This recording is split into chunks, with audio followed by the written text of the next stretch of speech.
Well, good morning. Good morning. How are you? Good. I'm enjoying this setup. This is a new setup. Look we've outside. both been to the screen. It does look. I'm wondering where the cash cow is though, because look at the outside part there. Maybe we should take a poll on that and ask people where they want to do that. So yeah. I wouldn't fund it at cash cow. No cash cow. No cash cow. Oh, it'd be nice to see an occasional person walk past with placards outside that window, wouldn't it? It looks a little bit like Martin Place on Sunrise. It does look a little bit. I know. We enjoy this too much. What a week, eh? We're back out seeing clients. Yeah, on and off and on and off. So yeah, it's nice to be back and to be out there and visiting clients and caught up with some clients for dinner last night as well. So it's always fun to see people. Well, I nearly had 2 dinners last night. I caught up with you and they were having dinner, and then I went out to another dinner. Tough life. Well, look. You pulled up a lot better than I did. Well, you know what? We did turn up to our PT sessions. So you did that. You nailed those this morning. I went for the long walk. Yeah, and I'm waddling. So I'm happy sitting right now, but Yeah, I'm not sure I can uncross my legs either. This is just a safe place at the moment. Oh gosh. But it has been a big week for you because some great success. We want to talk about it later. We have. Yeah, I think we've had enormous success in front of the full bench, and we've created some law which is good law and really good law for employers, and it wasn't there before. Yep. And I'm really thankful for our clients who are willing to back our judgment when we do that stuff. But it's been a fantastic decision, and the union's just completely gone silent.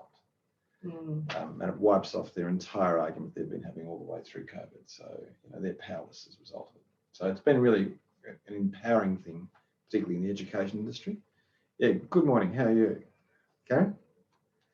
All right. Oh, my jacket. She's talking about she's doing, you are. So you have a very nice jacket, isn't it? Made for television. All right, we're going to get started. So good morning, everyone. Welcome to the Friday Workplace Briefing. Lots to cover today, and just as always, we're going to call it out the disclaimer in terms of what we're providing today is not legal advice. It's certainly not legal advice after last night. What are we covering? So look, we'll start off. I want to talk about PGS and IUU, which is the education matter that went before the full bench. We argued that when you change the nature and the way you work, some part of the work you do is stopped, then there is a stoppage of work and it allows you to stand down people without pay.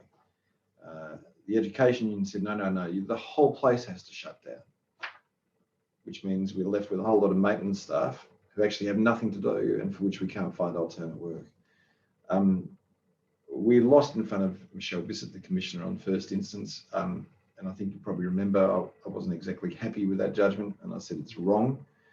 And what the full bench has said is it was absolutely wrong, and they've actually adopted completely our reasoning. But what it means for all the schools, and it actually means it for everybody, for people who are not on JobKeeper, if part of your business is closed as a result of COVID or government ordering COVID, as in the case of the schools, then it is legitimate to stand people down if you can't find suitable alternative work for them. So, a really powerful judgment. And as I said, for the 3 schools which we stood up on this issue for, I'd like to thank them, obviously, but for them, they've been vindicated, which is just great. So that's the first cab off the rank. I think it's a really interesting decision. We've sent out to all our school clients copies of the judgment and analysis of it. But there's 2 other cases I want to talk about a bit this week, which aren't great law, but they really help us understand, first of all, contractor management, and the second, when you've got a complex employee who makes allegations which are totally unsubstantiated, but does it to try and prevent performance management against themselves. So the first one is Clark and Schneider, and I'm just going to have to spend a minute talking about the facts because the facts are not easy. Yeah. Clark was employed by a labour hire, and the labour hire organisation hired Clark to work with a subcontractor, and the principal contractor was Schneider, and they were building particular units which should be taken up to the Pilbara. The subcontractor told Clark to do particular jobs, and it required him to crouch down for long periods of time. He refused rotation of work when he was offered to do it, and he subsequently injured his back. And rather than bring a claim against the subcontractor, he brought it against the contractor. And what he said about the contractor is, look, it's your overall obligation under safety legislation and at common law to provide me with a safe place of work. and ironically said you should have required me to rotate, even though he'd actually refused on occasions, to do alternative work and not to provide an unsafe workplace. And I think what the judgment was lovely about, now Karen and I, we've talked about this a lot, haven't we? We've said, as a principal contractor, you can never get rid of your responsibility at safety law, okay? And that's still the case. So I want you to remember that concept, because what the law says is, but if you've done everything that is reasonably practicable as a principal contractor to ensure that you have systems in place that verify the competence of your contractor, you regularly audit that, and you have a system to ensure that they're complying with it, then you will not be liable for the mistakes of the contractor. It's defensible. Yeah. And that's what happened in this case. So the judge went through a lengthy discussion on this common law claim, dismissing a common law claim for Clark completely, and said, but actually Schneider did have an excellent procurement system. They did have an excellent safety system. They did have a method of audit, and they had done thorough risk assessments through the process. And that was reasonable for them to rely on the expertise of a contractor in those circumstances. And then he put this huge comment down the bottom, which basically said, as a warning to all principal contractors, if you don't have all of those things, you would be liable. So, you know, an enormous learning for us. Yeah, it's a timely reminder, again, that you can outsource the work, you can't outsource the responsibilities or the obligations. And secondly, if you're going to do that, I mean, in terms of outsource the work, make sure that you have a sound framework, a safety management framework, so that it is defensible, so you can demonstrate that it is safe, everyone is safe, everyone who's involved in this cycle. It's funny, isn't it? Because we often look at people at the pre-approval stage. So you build up approved subcontractors as part of a pre-procurement process. And one day you've got that, you pre-approved them on the basis of, say, they can build a small pathway. And next day you've got them doing a road, which is an entirely different set of risks and capabilities. And yet people will go back to and adopt and say, oh no, we've already got approval for them. And we're going to talk about this throughout today, about the importance of risk assessment, because it just, people don't quite seem to get it. The safety legislation says that the moment you change anything about the manner in which you work, you must assess the risk and you must consult. And they're the two things which safety law says are primary obligations. You don't have a choice about that. If you fail to actually do the assessment, you are liable. Mm-hmm. If you fail to consult, and as a result of that failure to consult, somebody is injured, you're liable. And I think as we go through some subsequent discussions today, we're inclined to do sort of set and forget in safety. And what this case is saying is set and forget is liability. Mm. Okay. Anyway, look, interesting case. I said the world doesn't change because of this case, but it really highlights. The next one for the safety manager, for the HR managers out there who get frustrated with this process, this was Deputy President Sam's last judgment. It is the most scathing judgment I've ever read in all my life. And it is clearly his last judgment because he never wrote anything like it in his 28 years beforehand. But he didn't like the applicant. Ms. Kordek was a graduate working in an insurance company. She made a number of allegations. There was a very good investigation done. And the investigation went along two paths. One is she said that she was feeling stressed and incapable of returning to work, and a whole series of allegations with a simple GP letter. What Sam said is, if you're really talking about psychological claims and incapacity to work, you can't really rely on a simple 2 lines from a GP. Good for all of us to remember that. Okay, you're allowed to go behind a GP certificate. Okay, first thing, but not the big issue. What Sam said was essentially this was an unlikely woman who behaved shockingly, and the business was right to say they'd lost trust and confidence in her. And he wasn't asked to fine, but made it very clear that when someone makes an unsubstantiated allegation for an improper motive, you know, to deflect criticism of them, that is in itself misconduct, which is shame through energy, a case we've often talked about before. When we say misconduct, we're talking about serious misconduct. Serious misconduct. Yeah, so we're talking about dismissal. Yeah, dismissal. Yeah. Now she was dismissed with 4 weeks' notice because obviously there was a judgment made. It's a bit risky, isn't it?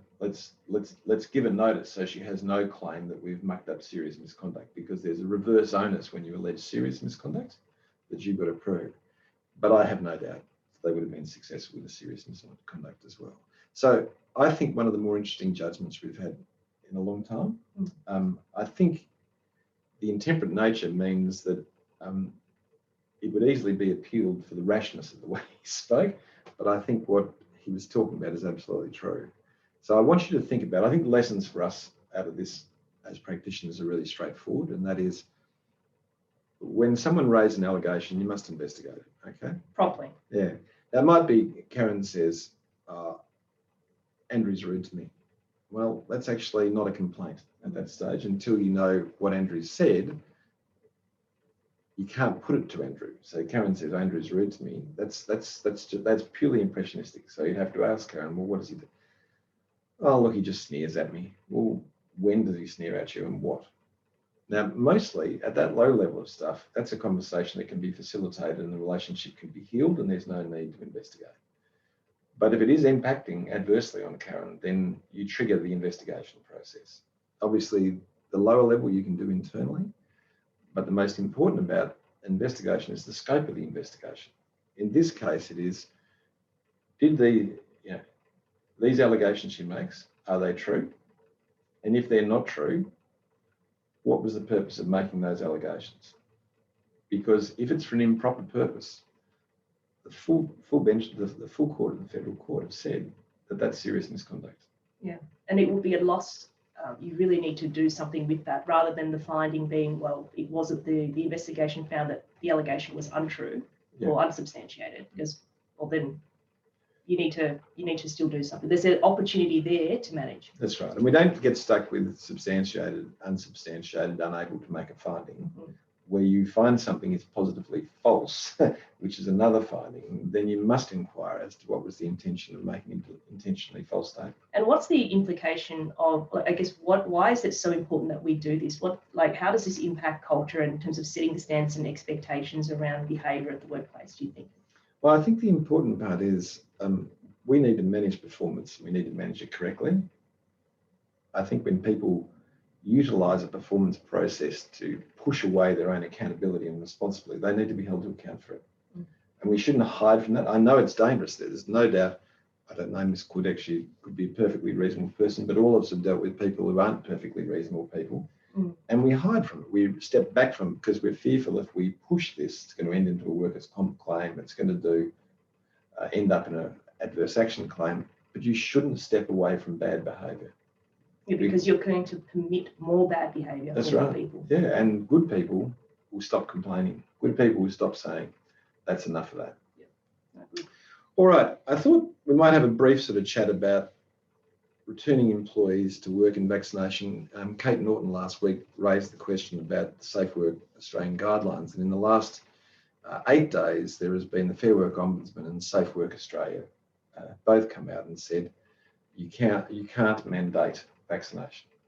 Now, can I just say the Fair Work Ombudsman stuff is just gibberish. It's not even worth reading. But the SafeWork Australia is an attempt to do a safety analysis of it, but it's a polemic attempt. It's a method of saying to the government, who desperately doesn't want to hear someone mandate vaccinations, well, no, there's a good safety reason for it. So that you can have your safety plan, your COVID safe plan, and what SafeWork Australia says at the beginning of it is that's inadequate. That's everything that's reasonably practicable. Then they go and COVID and say, unless of course it's a high risk place. Now, can I just ask a really simple question? I'm immunocompromised, okay? I come to work. I'm part of a workplace that doesn't mandate vaccinations, so I don't have vaccinations. Other people don't have vaccinations. People mostly comply with the COVID plan, but one day, Karen, you've actually been infected. You don't know it, but because you're young and fit and you've been to PT, and instead of sneezing into your elbow, you sneeze straight. You lean forward and you sneeze straight over that person. Now, it's not deliberate. People break plans. Now, if we're doing a hierarchy of control, what level of risk? Just tell me, what level of risk is COVID, particularly the 2 mutant strain? It's off the charts. It's high level of lethality. It's much more dangerous than driving a car. It's a high level of lethality and very frequent. So should the control be administrative? And so if that person became very sick and suffered damage, would they have a good common law claim? Absolutely. Yeah, so thanks, Margaret. Yeah, it depends what the level is. But my point about it is, when you look at the other side, when you look at someone who could bring a claim against you, and I say to you, this is high risk, what do I expect under the hierarchy of control? What are the best controls? They are elimination. It's very hard to say, well, we don't really need vaccination. We shouldn't have to mandate it. Now, my view is you go back to doing a risk assessment and you look at... Because now the vaccination is now an available control, whereas previously it isn't. That's right. So that's the reason why we got to go back to our risk assessment and review it. What are the controls that are available in terms of the work, the type of people that you're exposed to, where are the hazards, are there any new ones? So certainly review what we have done. Yep. And for those who haven't conducted a risk assessment, this is really, you really need to get one. Yeah, and look, you know, there's so many people coming into your workplace. It's not just you, it's suppliers who are coming in. And you say, but they've got to wear a mask. Well, great. What happens if they decide not to take their mask off and start coughing? They're a smoker and they've had a smoke outside, put their mask on. The COVID plans, I mean, like, yes, we need to have one in place, but in terms of how compliant are people, can you say hand on heart 100% of the time, even when you're not watching, when you're not there and supervising, that it's being adhered to perfectly? Yeah. Anyway, look, we'll leave it to you, but I think the answer from Karen and I is there is no doubt if you've got a COVID safe plan, you've gone a long way. Yep. But the issue is a COVID safe plan now has to contemplate the use of vaccinations. And if there's a level of risk exposed, then certainly it's something you need to consult with your staff about. And for those in the risk profile area, you'd certainly be saying to them, we would really like you to be vaccinated and we'll do everything we can. And I think in high risk parts of businesses, you just have to mandate it. And that's my view. And I'm. But where it comes back to the risk assessment though, Andrew. Jeanette, you like putting in the letter of offer. Yeah, well, the only difficulty is that you've got 95% of your people already employed, Jeanette, so we can do it. But as I said last week, we can always put a medical requirement that sits in there, and there are some people who have exceptions to that based on protected attributes. That's one of the issues you have to measure, and then you have to work out what the controls are for them. But let's move on. That's an issue that Kate brought up last week, and I just wanted to come back to it. Big workplace challenges. We said we're going to deal with one this week, and that's actually getting people back to work. Victoria is the only state where there is a government order that says that if you can work from home, you don't need to be at work, then you don't go to work. You can choose not to go to work. We're seeing in the next day, and I think Daniel Andrews will probably lessen again the restrictions today, but not that restriction. In the professional services business, if you go in the city today, what you're seeing is a whole lot of people who have definitely not come back to work. And a number of our clients are saying, I can't get people to come back to work. And not only that, the behaviour of people who are not coming back to work is starting to drift. They're starting to not respond to telephone calls. They're starting to delay. Quality of work is starting to drop off. So there's two quite different issues, I think, that exists in this. I think the first one is to go back and say, look, what is the job? Just because the government order says you don't have to come into work if it's not required, ignores completely what the inherent requirements of the job are. And if the inherent requirements of the job are that I'm training you, or I need continuous access to my team when we're doing clever stuff, that needs to be at work, then it needs to be at work. The government order doesn't preclude a direction to require people to attend under those circumstances. And I think when we're having breakfast earlier, you were saying, you know, one of the issues is this is definitely time to go back to job descriptions and say, okay, now that we're in a time of COVID, what is the job description and how should it be managed? Yeah. And that comes back to a very simple issue that we were just talking about before. So this is a safety change. So what happens when we do that? We do our assessment process, we start to consult on it. So people are not taken by surprise, because actually sending a direction on Zoom to someone is not a clever way of getting them back to work. So we start the consultation process, we identify where the risks are, and the risks are in both in safety and in productivity and outcome.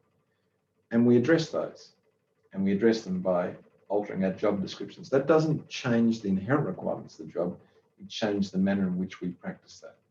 And because people are employed to be at their business, there can be no stepping around that requirement, and the government order won't interfere with identifying when people do need to be at work. So, the obvious ones for me are when we're doing mentoring and training, it's almost impossible to do it correctly with young solicitors if they're not at work a couple of days a week. Mm. When we have major problems we're trying to solve, it is an absolute killer, isn't it? If we don't, neuropsychology doesn't work well over Zoom. Or emails. Or emails, and even worse through text and messaging. So to connect with someone, you actually have to be there. Yeah. And there's a ton of evidence that says that physical presence actually creates that capacity to wire. And when you're dealing with complex stuff, you actually need that. You need to be working with people. So don't be scared about asking people to come back to work, but do the risk assessment, the recalibration from that risk assessment into the job descriptions, and then consult carefully. Because remember, it's much better to get people back when they want to come back than when they don't want to come back. And if they're not respected in the process you use, they'll just put their foot down and say the government says I don't have to come back.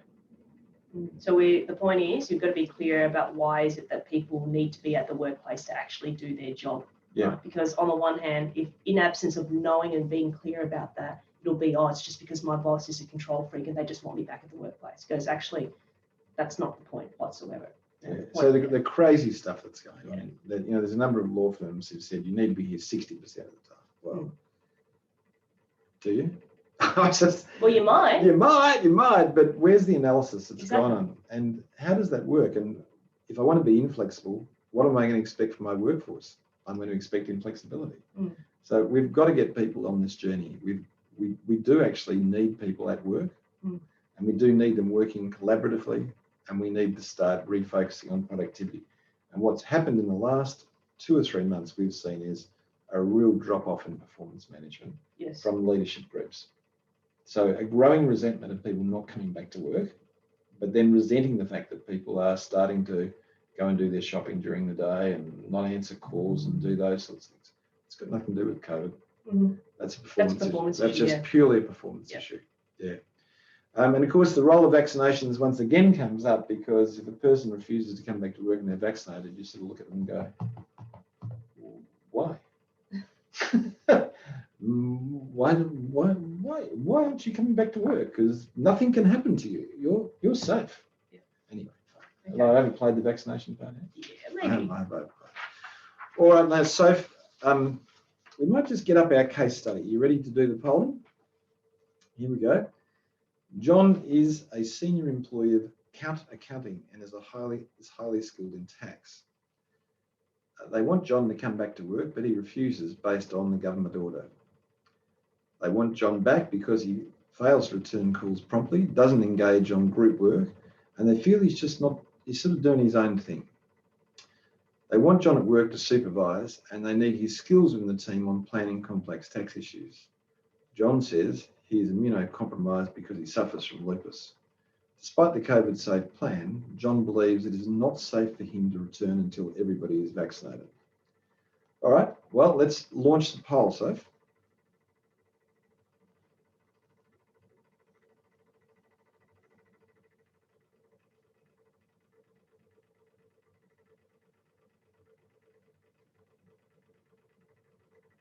Here we go.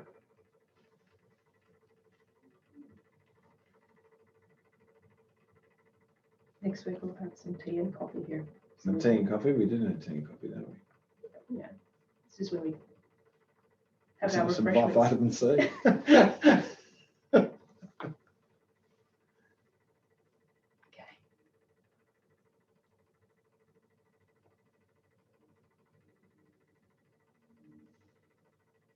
All right. I think Just enlarge it, I reckon.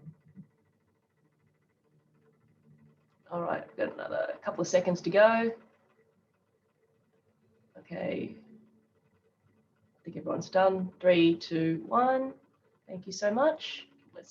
Okay, let's go. And actually, I like this new bit of not sure. Did you add that, or is that Sophie who added No, that's Sophie. Thanks, Soph. Thanks, Soph, for doing that. I agree, because I'm often not sure and I have problems.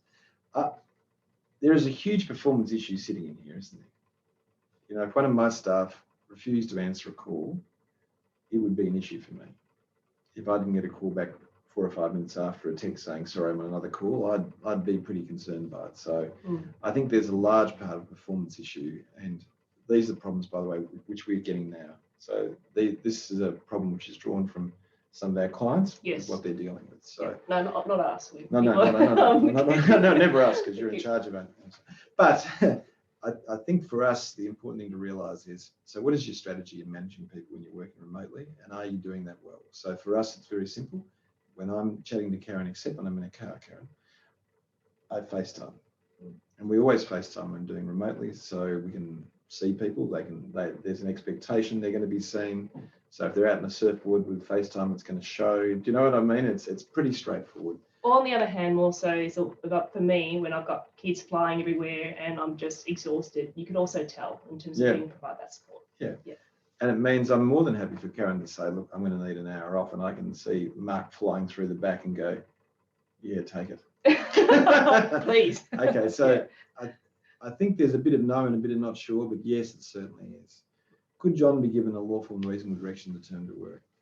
I think if you've done the risk assessment process carefully, and as we come to the second question about his medical evidence, and if it is safe for him to be at work, then we could give him a direction to come for the specific purpose. That's after we've done all the work on the consultation, the job descriptions, and actually built him into it where he's in a position where he understands it is both lawful, but it's also reasonable. Because the reasonable part is it reasonable to actually require a person to do it? Now, he is the cornerstone of the tax department, where they're putting together complex advice and trying to solve problems. He's failed to engage in teams. He's obviously an isolated sort of guy. He actually likes that. But his team need him there, and they actually need to have access to him. Yes. And he's not making it himself easily available. So I think, yes, we can have him back to work, but we do need to manage his performance. And before I'd be giving him a direction to return to work, I'd be managing his performance. Because it may be in managing his performance, we don't need him back, or we need him back only for half a day, and we only need him back with 2 or 3 people. Yeah. So that makes sense. The next question is, do we need more detailed evidence from an expert saying it's unsafe? And the case I gave you before of Cordec is a great case where Deputy President Sams says, look, when you're dealing with complex health-related issues, getting a one-liner from a GP, helpful, and there is a whole series of cases that say that you can look behind that medical certificate. So I'd really encourage you, there's a way that you do that. You don't just go, I don't understand what this is. You say to them, look, I'm going to need to understand more. Can I write directly to your doctor? And if they say no, well, then you'd organise an independent one, and that would be a lawful and reasonable direction. All right. We're going through pretty well today. We're doing this without slides, so we're doing our very best. I thought we'd go to our next issue today, and Sophie, if you could put up the next slide for us. Probably in the last 2 weeks, we've seen something happen in Parliament around young women being sexually assaulted, they're being raped. You know, these are allegations that have occurred. I'm not terribly interested in what happens in Parliament other than the fact that they're an employer. We also got the head of the Federal Police bitterly complain that the failure to report these incidents quickly damages their capacity to actually investigate claims correctly. So there's a criminal justice issue that sits on one side as well. But Parliament is like any other employer. And I think over the last 10 years, there has been a number of occasions where employers have come to me and said, look, we've got some problems. We're not quite sure what they are. We certainly know they relate to women being treated poorly. We've probably condoned a bit of that behaviour in the sense of not actually doing anything about it. You know, we've supported the young women. Too often those women have left the workplace as a result of what has occurred. This is the stuff that we're seeing in Parliament, by the way, at the moment. So it's nothing more than a reflection of Australian culture, to be perfectly honest. But what I've always suggested is, look, you actually need a baseline to know if people are not coming forward, you still need a baseline. And what I've done in the past, and it's been incredibly revealing, is we've done a survey for the women. And what we've done is we've broken it up into, it's entirely anonymous, but we are identifying particular groups, larger groups, so that we can identify, yes, it's anonymous, but there's 40 women in that group and they're feeling this way. And then we've always asked these 2 questions. Do I feel safe and respected at work? Do I feel I have the same opportunities as men at work? Doesn't seem like much, does it? But the results that we got in the last place, though, that it identified one whole area of a law firm which was totally toxic, which we knew there was a problem, But the results with this is most of the women didn't feel safe and respected at work. All of them felt there was real impediments to them moving forward. And we were able to then launch an investigation into the area, which identified the behaviour of 2 men which were poor. Wow. So I think sometimes we try and make things too hard for ourselves. This is a simple little survey that you could do for the women in your group, and they would tell you anonymously, but with sufficient particularity as to where your risk sits in your organisation. Mm. If it had been done in Parliament, 3 or 4 years ago, absolutely no doubt that the problems that these kids are facing now would not have occurred. So I just thought I'd lend you some of my tools that I use to start a conversation, because the biggest problem with this conversation is both men and women who are in senior leadership roles regularly say there isn't a problem. Mm. And we go and do this and we find out 50% of the women don't feel safe and respected. So I'm not saying that's your workplace, I'm just giving you some tools to go with today. So that's it for me, Karen. Is that it for you? Yep. All right. We'll see you next week. Thank you very much for coming along. Thanks, everyone. See you next week. Bye-bye. Thanks, Kate.